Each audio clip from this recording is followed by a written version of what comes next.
nuk bëj dot. Jo, ti ke bërë shumë, me thënë drejtën, sepse ke qenë zëri shumë prodhuesve, fermerëve, gastronomëve interesante, e bojnë këtë në mënyrë shumë naturale, pa fe përfitimit, se asnjëherë nuk ka ndodhur që ti të më thuash ti do bëjmë këtë gjë, po është më e kështu.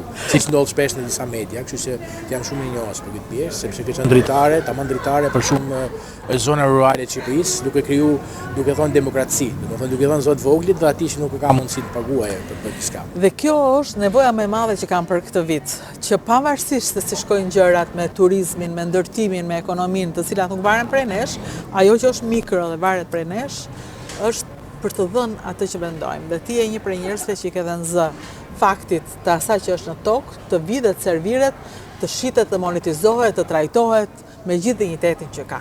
Si t'ja bëjmë këtë? Ne që në këtë vit ta bëjmë dhe të tjerë, të mësojmë dhe të tjerë. Ke mësuar pafund, mrizje shkolla e madhe e kulinarisë, e turizmit, e dinjitetit të tokës. Por duhet më shumë, duhet e dalim, nuk mjaftojnë oazet të tilla. Kjo do jetë gjigande, nuk është oazë në fakt në koncept, po ne kemi nevojë që ata të shpëllojnë dhe të mos ikin. Fshatrat tona të mos dorëzohen. Unë dua shumë që kjo gjë të frymëzojë edhe të tjerë, që të fillojmë të flasim edhe për ushqimin e shpejtë rrugës, cilësor shqiptar, duke frymëzuar edhe shumë strukturat ngjashme të janë që ta bëjnë këtë gjë, domethënë duke çuar nivel. Shumë e rëndësishme që ata çojnë nivel, që ti themi që ushqimi edhe i byreku që merret në dorë, të jetë me gjalp të mirë, edhe të ta ngrejmë siç bëj dikur, sepse para vajt i grig në gjalp kishim. Po. Siç e bën francezët croissanti me gjalp të mirë, ta bëjmë edhe ne byrekun tek byrektorët, me çmim pak më të shtrenjtë, por që kur të vinë miqtë huaj këtu, të hanë edhe ushqimin në rrugës të mirë. Dhe jo domosdoshmërisht ushqimi i rrugës do të jetë ushqim industrial, mund të jetë ushqim elitar. Kjo është ajo qëllimi jonë dhe shpresojmë që këtë gjë ta marrin dhe ta transformojë gjithkush nga kolegët e mi në Tiranë, që të bëjmë sa më shumë iniciativa të ngjashme, sepse ushqimi i rrugës është ushqim trend sot në botë dhe duhet që të jetë cilësor dhe i mirë. Tamam, ti shkon në Francë dhe thua nuk mban mend patjetër restorantin ku ishe, se jo të gjithë i njohin restorantet franceze, po e din çfarë do marri ai atje, çfarë do hajë që është franceze. Dhe ne jemi shumë lartë me atë. Ne kemi gjëra, po nuk e, duhet të rrisim çmimin e rrugës, është pak a shumë. Po sadopak. Pa egzageruar, që të jetë aksesibël për të gjithë, por duke u dhënë mundësi njerëzve që mos hanë industri, po të hanë ushqim të mirë. Dhe ndërkohë të mund të shesë edhe ai që e prodhon, sepse ai po ikën, sepse nuk e shet dot, treqe e mori dhe po ikën po e lë. Dhe gjithë kjo është një praktikë tokave. Po. Fiks. Faleminderit. U baf mirë. Që kanë lënë punën. Po na dul shumë. Mani nga dashuria e njerëzve këtu afër, sinqerisht, janë të jashtëzakonshëm, lagje shumë fisnike dhe njerëzit që shikojnë aty në kom jashtë, janë të gjithë njerëz shumë të bukur. Njerëz të bukur sepse disa për shembull lexojnë nganjëherë komente që thonë radha, atë pse rrin ato rradh për i sot buke etj. Po unë ta garantoj ty që vetëm njerëzit fisnik rrinë radhë. Mund të tregonte një mik jemi një histori shumë bukur, që nuk e di pastaj ti do e presish këtu, por shumë interesante. Jo, nuk do e pres, po në radhë, di pse kemi natë radhat, se na kujtojnë kohën e radhave që s'kishim, megjithatë mirë, ti thua fisnike. Thoshte për Titanikun.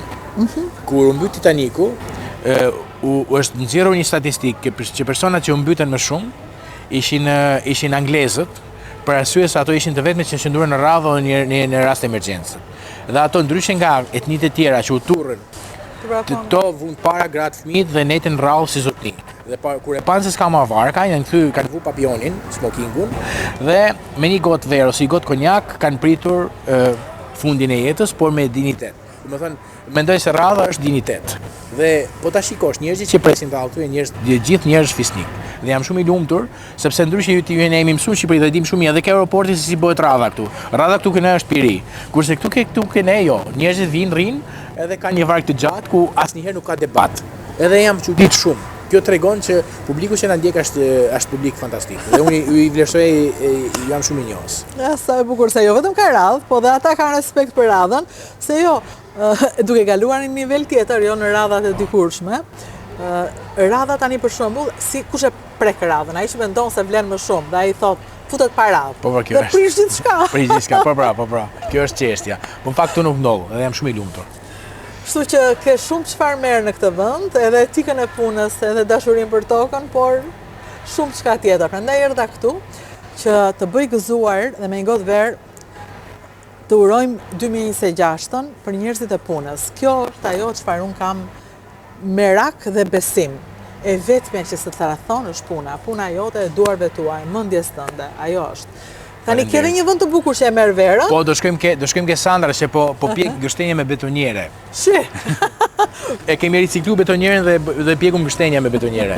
Sandra, do i shërasësh pak shtenja këtu? Ja, këtu kemi lopatën, karrocën, aty lejmë shtenjet pak nuj, sepse mos thajnë pastaj pjekje, dhe betonjerja. Dhe kjo është Sandra. Betonjerja është për gështenja. Betonjerja e Sandrës, po. Jo, pash që Sandra po bënte verë. Verë dhe gështenja. Verë dhe gështenja. Mirë se erdhën në Tiranë. Mirë se erdhën në Tiranë. Se me Sandrën ju tregova ku ishit takuar. Sandra më ka bërë shumë shtyverën e kaluar.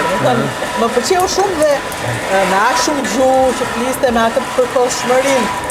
Mu duk se do ikte, kur sa më tha jam këtu prapta. Me bëjmë i gotë? Po, është fantastike.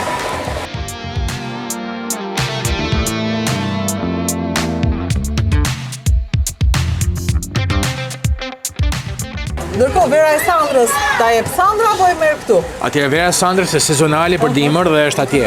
Kurse këtu testoje pak kyt me zile, se këtu do dal verë tjetër. Ja, një sekond qa më del, ma ban pak këtë njeri.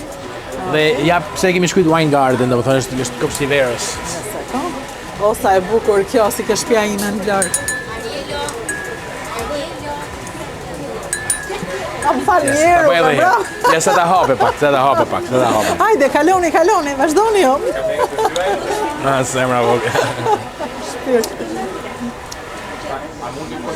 Si e, faleminderit. Unë do ndjek në rrjetet sociale, banoj në Itali. Faleminderit shumë. A di për qa duhet të përshëndes më tepër, përveç idesë që ke futur super origjinale të tjerë, por tek fakti i transparencës. Pra, edhe ti ke ato sekretet tua si zgjidh neve, por nuk është sekreti i biznesin vetë, sepse kjo është një proces. Me thonë drejtën jo vetëm aq, po më thonë shpesh për shembull kur duan të vinë ke Mrizi, disa me mësu. I them unë se duhen të hapin agroturizëm ose diçka. Unë i them troq. Hajdeni ku don, hajde rrini një javë atje. Edhe do shikoni çdo skut, dhe ju i këshilloj që të prekun me dorë punën dhe të futen në çdo sektor, në çdo skut që ekziston në Mrizi Zanave. Domethënë ta kupton sa kollaj është kjo punë. Po, se është, ta kuptojnë se është e vështirë, po ta kuptojnë se nuk ka sekret përveç se punë.